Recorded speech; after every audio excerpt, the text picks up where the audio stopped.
So this next section are would you rathers, and we have a good 5 or 6 of them. So you guys vote as well as far as what you would rather do. First up, would you rather have to detangle your yarn every time you start a new project, or have to lose count and start over every time you start a project? So having to detangle like yarn barf every time, or have like every time you start a round that you have to count a certain number of stitches, you lose count every time. I think I'm gonna go with the losing count because I do that anyway. But I had to detangle some yarn recently, and I hated that so much. So that one's easy. I'd lose count. I'd lose count every time. I generally do lose count every time. Would you rather not realize you've made a mistake until a long while later, or make a mistake every round/row? So I'm assuming if you make a mistake and you don't find out later, you have to frog everything. Um, and then if you make a mistake in the round, you mean you still have to frog it. You only have to frog that round though. Um, and that's every round.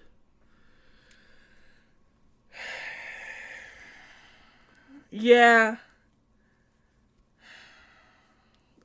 that's yeah. I think I would rather make the mistake every round because having to frog everything. But if I frog everything, does that mean I frog once and then I don't make mistakes after that? I love how I'm asking these questions like I'm not the one who wrote it. I'm still gonna go with making a mistake every round. Okay. Would you rather knit with arm-sized needles or crochet with a pinky-sized hook?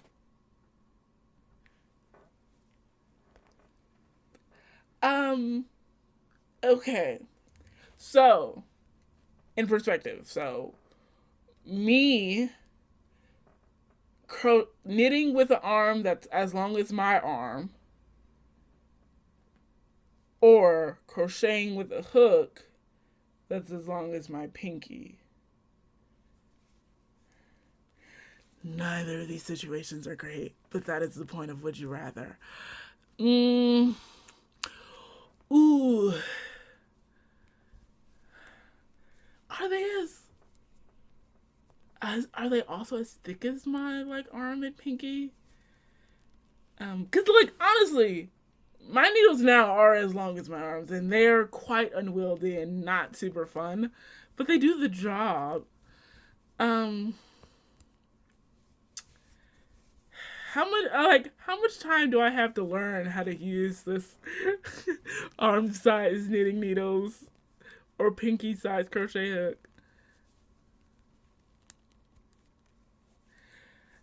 I might have to go with knitting needles.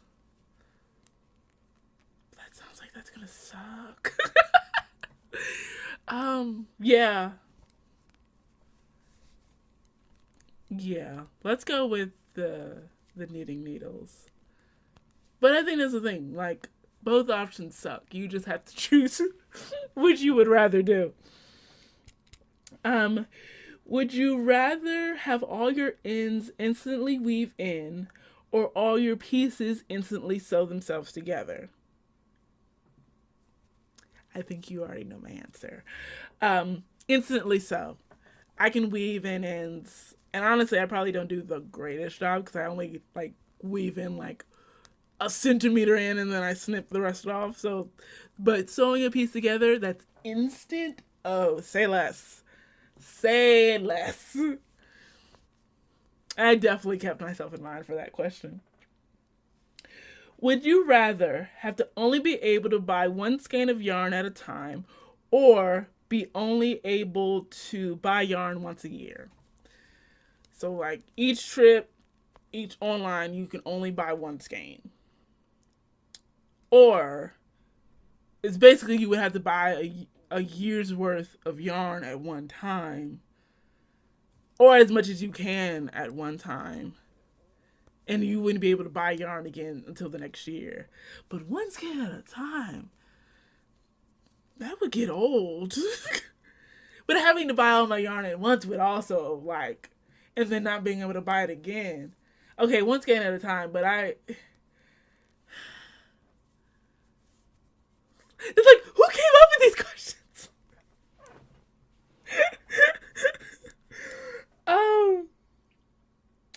Would you rather never keep your finished projects or have someone else choose every project you make? And a lot of these were inspired by Living Dreams of FibrantYarn.com. So I'll link all of this below. Never keep your finished projects or have someone else choose every project you make. That's hard. That's really hard. Because on one hand, to not have to choose, but if they're bad at choosing. But I like the idea of doing projects that's outside of my comfort zone that I wouldn't usually pick. And I actually had an idea of doing or making an option where my audience chooses my project, but would I want to do that every time? And I don't think so. Never keeping my finished projects. It's kind of sad though.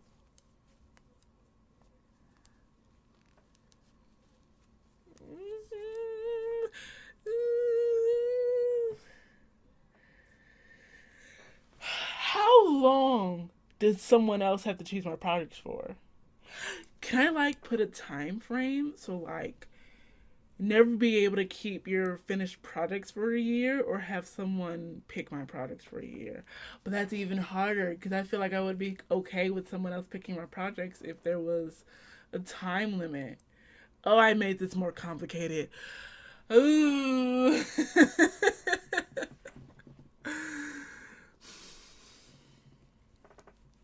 Never be able to keep my finished projects, and we're gonna get rid of the time limit.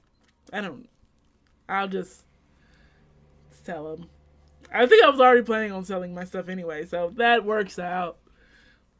But what if I'm not gonna think too hard about it. But my mini-me, I want to keep my mini-me. This is a fictional situation. Let's not think too hard. All right, we are down to the last question, and honestly, I've been getting tired, so it's right on time. The next question is, would you rather be able to learn every stitch you want to learn instantly or never make a mistake? Ever. That one's easy. I think that one's easy.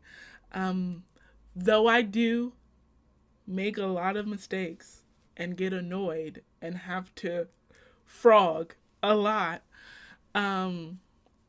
being able to learn whatever I want instantly, that'd be pretty cool. But to be fair, how do I want to say? I don't think I do a lot of new stitches, but I think that is another series that I was thinking about doing, is learning a bunch of new stuff, kind of a tryout series, kind of teaching myself a lot of new stitches, and adding to my repertoire and all this other stuff. But I think I'm okay with that in real life not happening quickly. But I think as far as like the series goes, I'm okay with me crashing and burning in a lot of those efforts.